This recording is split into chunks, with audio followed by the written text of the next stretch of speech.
ती रोज सकाळी नित्यनेमाने गणपतीच्या मंदिरात दर्शनासाठी जात असे. एक दिवस सकाळी दर्शनासाठी गेले असलेल्या दीप्तीला मंदिराच्या पायथ्याशी एक आजी दिसल्या. आजी सुशिक्षित आणि चांगल्या घरातल्या वाटत होत्या. सलग 3 दिवस दीप्ती रोज त्या आजींना पाहत होती. आज न राहून दीप्ती त्या आजींजवळ जाते आणि आजींना विचारते, आजी, मी 3 दिवस तुम्हाला इथे पाहत आहे. तुम्ही अशा एकट्याच मंदिराच्या पायथ्याशी का बसून आहात? तेव्हा त्या आजीने दीप्तीकडे पाहिले आणि आजीचा कंठ दाटून आला. आजी बोलल्या, काय सांगू पोरी, सगळा नशिबाचा खेळच म्हणायचा. दीप्ती आजीला बोलली, आजी काय झाले ते मला सांगा, माझ्यासोबत मन मोकळं करा. त्यावर आजी बोलली, सांगते पोरी, सगळं सांगते तुला. दीप्ती, राकेश माझा एकुलता एक मुलगा. माझा पूर्ण जीव त्याच्यामध्ये जडला होता. अभ्यासात खूप हुशार असल्यामुळे इंजिनिअरिंगची डिग्री त्याने सहज पूर्ण केली. डिग्री पूर्ण झाल्यानंतर त्याला अमेरिकेसारख्या एका ठिकाणी त्याला नोकरीची ऑफर आली आणि त्या संधीचं सोनं करत तो अमेरिकेसारख्या ठिकाणी नोकरीसाठी गेला.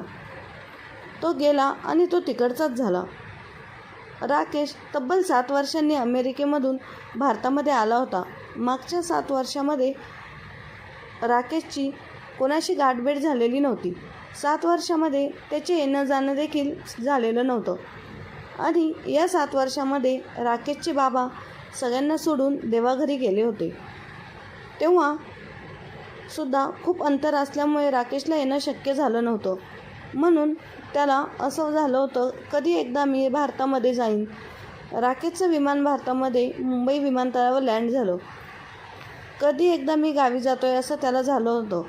तेवढ्याच उत्साहाने राकेशने गावाकडील गाडी पकडली आणि निघाला.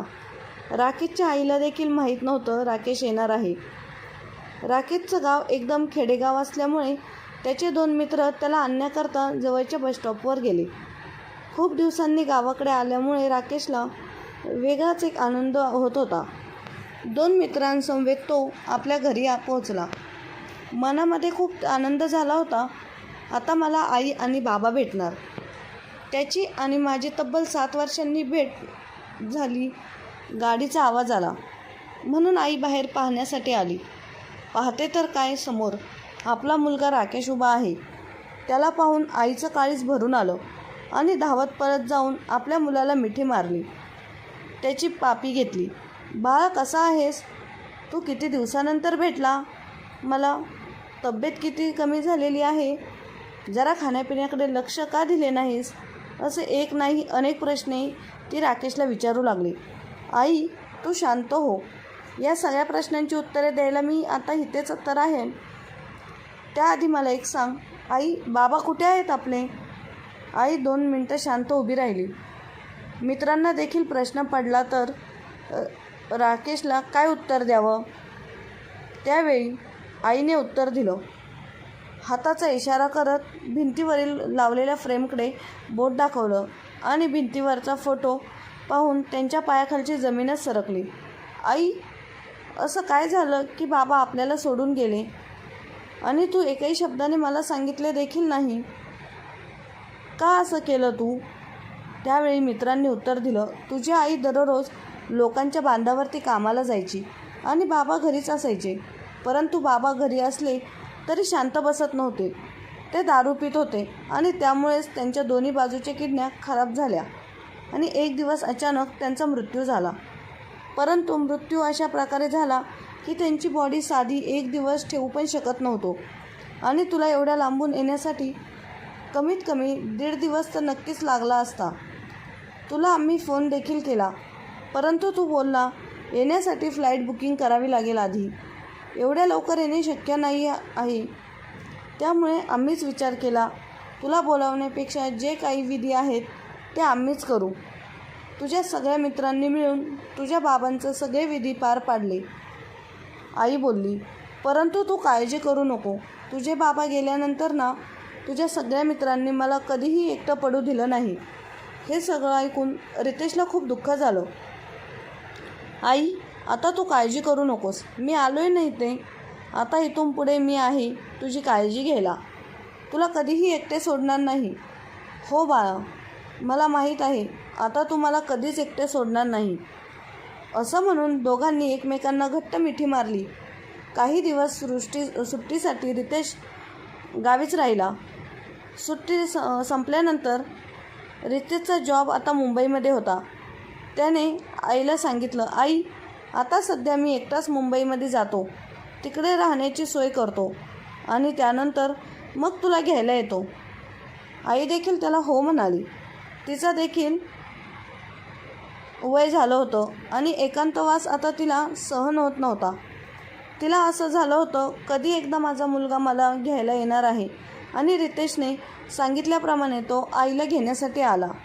आई आता तू माझ्यासोबत मुंबईला चल. आता एकटी येथे राहून काय करणार तू? पण त्याआधी मी तुला तीर्थक्षेत्रांना घेऊन जातो. बाबा गेल्यापासून तू खूप एकटी आणि हळवी झाली आहेस. देवदर्शनाला गेल्यानंतर तुला बरे वाटेल, असे तो आईला म्हणाला. आणि आईही त्याच्यासोबत जाण्यासाठी लगेच तयार झाली. रितेशने आईला त्याच्यासोबत नेण्यासाठी तयार केलं. आईला घेऊन रितेश देवदर्शनाला निघाला. संभाजीनगर ते मुंबई गाडीने प्रवास करण्यापेक्षा रितेशने आईला सांगितलं, आपण विमानानेच जाऊ. असं सांगून दोघे विमानतळावरती गेले. रितेशने आईला विमानतळाच्या बाहेर बसवून ठेवलं. 1 तासाने आई बाहेरच बसली, आपल्या मुलाची वाट पाहत. दुपार झाली होती तरी मुलगा आला नव्हता. आता सायंकाळची वेळ झाली. काळोख पसरत होता. तरीही आजी एकटीच बाहेर बसलेली होती. न राहून विमानतळावरच्या एका सिक्युरिटीने विचारलं, आई तुम्ही कोणाची वाट पाहत आहात? सकाळपासून तुम्ही इथेच बसलेले आहात. हो, मी सकाळपासून इथेच बसलेली आहे. मी माझ्या मुलाची वाट पाहत आहे. आई तुमचा मुलगा कुठे आहे? माझा मुलगा आतमध्ये गेलेला आहे, त्याने मला सांगितले आहे. आई तू इथेच बस, मी आलोच, म्हणून मी इथेच बसले आहे माझ्या मुलाची वाट पाहत. ही सगळी गोष्ट विमानतळावरच्या सिक्युरिटीच्या लक्षात येत होती. पण आईला बोलावं तर आई नाराज होईल. आता मात्र रात्र होत चाललेली होती तरी काही त्या आईचा मुलगा आलेला नव्हता. त्यावेळी न राहून मात्र विमानतळावरच्या सिक्युरिटीने त्या म्हाताऱ्या आईला सांगितलं, आई 2 वेळा मी आतमध्ये जाऊन पाहून आलेलो आहे. आतमध्ये कोणीही तुमचा मुलगा नाही आहे. तुम्ही ज्याची वाट पाहत आहेत असा कोणी आतमध्ये नाही आहे. आई तुमचा मुलगा तुम्हाला सोडून गेला आहे. आणि हे वाक्य ऐकल्यानंतर त्या म्हाताऱ्या आईला राग आला. तुम्ही असा विचार कसा करू शकता माझ्या मुलाबद्दल आणि माझ्याबद्दल? माझ्या मुलाचं माझ्यावरती खूप प्रेम आहे. तो मला चुकूनही इथे सोडून जाणार नाही. हो आई, माफी असावी. हे सगळं खरं देखील असेल, पण आई आतमध्ये तर कोणीही नाही आहे. त्यापेक्षा तुम्ही एक काम करा, आता रात्र झालेली आहे, त्यामुळे आजच्या दिवस तुम्ही माझ्याबरोबर चला. नाही, नको. माझ्या मुलाने सांगितलं आहे, आई तू इथेच बस, मी तुला इथे घेण्याकरिता येणार आहे. आणि आज जर मी तुमच्यासोबत आले आणि माझा मुलगा इथे आला तर मी इथे दिसले नाही तर तो मला कुठे शोधेल? त्यापेक्षा नको, मी इथेच थांबते. विमानतळावरच्या सिक्युरिटीच्या लक्षात आलं, आईला घेण्याकरता तिचा मुलगा नक्की येणार नाही आहे. पण असं सांगू ते आईच्या हळव्या मनाला तोही जरा दुःखी होऊन घरी जाण्यासाठी निघाला. आई रात्रभर त्याच ठिकाणी पायरीवरती बसून डोळ्यात तेल घालून आपल्या मुलाची वाट पाहत होती. रात्र सरत चालली होती, परंतु मुलगा काही आला नाही. वातावरणातील गारवा आईच्या अंगाला स्पर्श करून जात होता. आईच्या अंगामध्ये इतके त्राण राहिले नव्हते. सकाळ झाली. विमानतळावरच्या सिक्युरिटी पुन्हा त्याच्या ड्युटीवरती आला आणि पाहतो तर काय, 4-5 कुत्री एका व्यक्तीच्या अंगावरती भुकत होते. त्या कुत्र्यांना हाकलत आणि समोर पाहिलं तर ती म्हातारी आहे बेशुद्ध होऊन पडलेली होती. लगेचच त्या सिक्युरिटीने डॉक्टरांना कळवलं. आईला डॉक्टरांनी तपासलं. त्यावेळी डॉक्टरांनी सांगितलं, यांनी कसला तरी ताण घेतलेला आहे. टेन्शन आल्यामुळे आणि रात्रभर बाहेरच राहिल्यामुळे अंगामध्ये थोडेही त्राण राहिलेले नाही. डॉक्टरांनी तपासल्यावर गोळ्या औषधं लिहून दिली. आई मात्र आता शुद्धीवर आलेली होती. आईला आता जवळच असलेल्या चहावाल्याकडून चहा मागून चहा बिस्किट खायला घातलं. आईनेही ते खाल्लं. आई आता हळूहळू मात्र रिकवर होत होती. त्यावेळी पुन्हा एकदा मी आईला सांगितलं, आई, तुमचा मुलगा तुम्हाला कधीही घेण्याकरिता येणार नाही. आम्ही नेहमीच असे प्रसंग बघतो. मुलं आपल्या म्हाताऱ्या असणाऱ्या आई वडिलांना घेऊन इथे येतात, सांगतात की आम्ही तुम्हाला घेऊन जाणार आहोत आणि इथेच सोडून निघून जातात. हे आमच्यासाठी नवीन काही नाही. आई, तसंच तुमच्या मुलाने देखील फसवलेला आहे. तो काही तुम्हाला घेऊन जाण्यासाठी येणार नाही.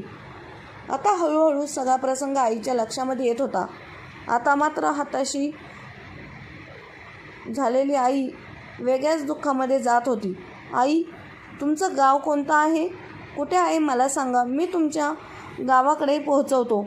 त्यावर त्या आईने उत्तर द्यावं, बाळा, माझ्या गावचा पत्ता मी तुला सांगेन देखील, परंतु गावी राहण्यासाठी घर तर आता हवं.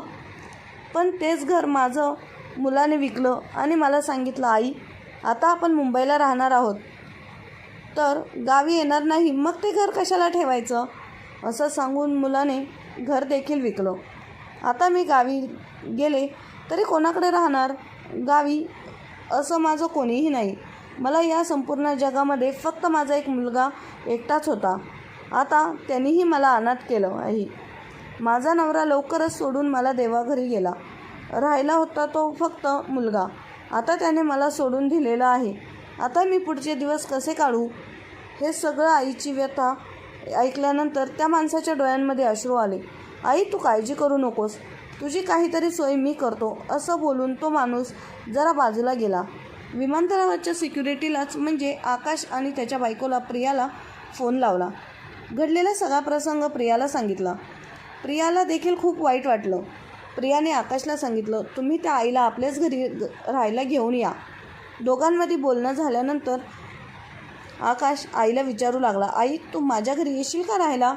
परंतु त्या आईने विचार केला, आज सख्ख्या मुलाने, पोटच्या पोराने ज्याला जन्माला घातलं, 9 महिने उदरामध्ये सांभाळलं, तोच मुलगा आज मला सोडून गेलेला आहे. आणि कोण कुठला हा आकाश?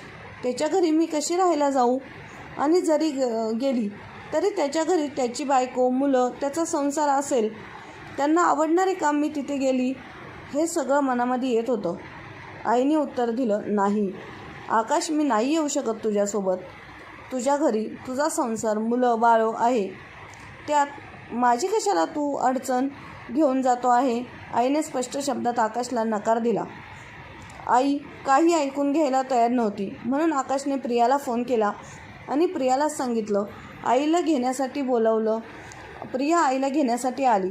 आई, मी आकाशची बायको प्रिया. आई, तुम्ही माझ्या घरी चला, आम्हाला कसलंही टेन्शन नाही आहे. तसंही आकाशला आईबाबा नाही आणि मला देखील माझ्या आईबाबा लवकरच सोडून गेले.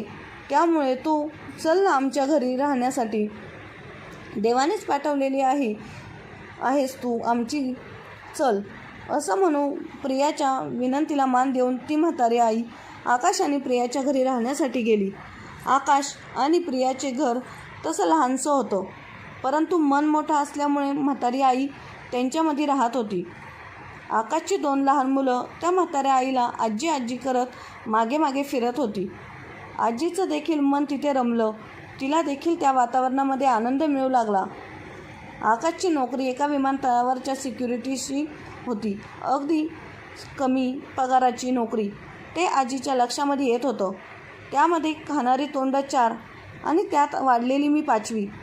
आजीला वाईट वाटायचं खूप, परंतु आकाश आणि प्रिया त्या म्हाताऱ्या आईला काहीही कमी पडून देत नव्हते. स्वतःची आईप्रमाणे जीव लावत होते. ते त्या म्हाताऱ्या आईच्या लक्षामध्ये येत होतं, परंतु आजीला खूप वाईट वाटायचं की मी त्यांच्यावरच ओझं बनून राहत आहे. त्या दोघांचा सुखी संसार चालू होता, पण मी अचानक येऊन त्यांच्यावर भार झाली आहे. तिचं मन स्वतःला खात होतं. एक दिवस रात्र ती डोक्यावर हाच विचार करत असे. एक दिवस आकाश कामाला गेला असता प्रियाही बाजारात गेली होती आणि मुलंही शाळेमध्ये गेली होती. याचा संधीचा फायदा घेत आजीने घराबाहेर जाण्याचा निर्णय घेतला आणि ती घराबाहेर पडली, ती कायमचीच. तिने जाताना आकाश आणि प्रियासाठी एक पत्र लिहून ठेवले. माझ्या पोटच्या मुलाने मला सांभाळण्यासाठी नकार दिला, मला झिटकारले, परंतु तुम्ही मला देवासारखे भेटले. मला खूप जीव लावला. मी तुमच्यात आणि मुलांमध्ये रमून गेले. परंतु हे सगळं होत असताना माझ्या लक्षात आले की मी तुमच्यावर किती काळ भार बनवून राहणार आहे. म्हणून मी घर सोडून जाण्याचा निर्णय घेतला.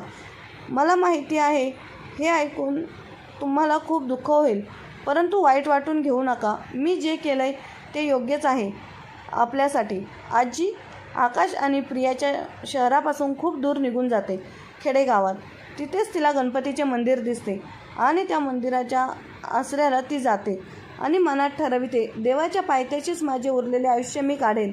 इथेच माझा शेवट होईल. आणि आजी तिथेच राहू लागते. अशा या पीडित आईची जीवन कहाणी दुःखद करणाने तिने दीप्तीसमोर मांडली. दीप्ती आईची कहाणी ऐकत असताना तिच्या अश्रूंचा बांध फुटला होता.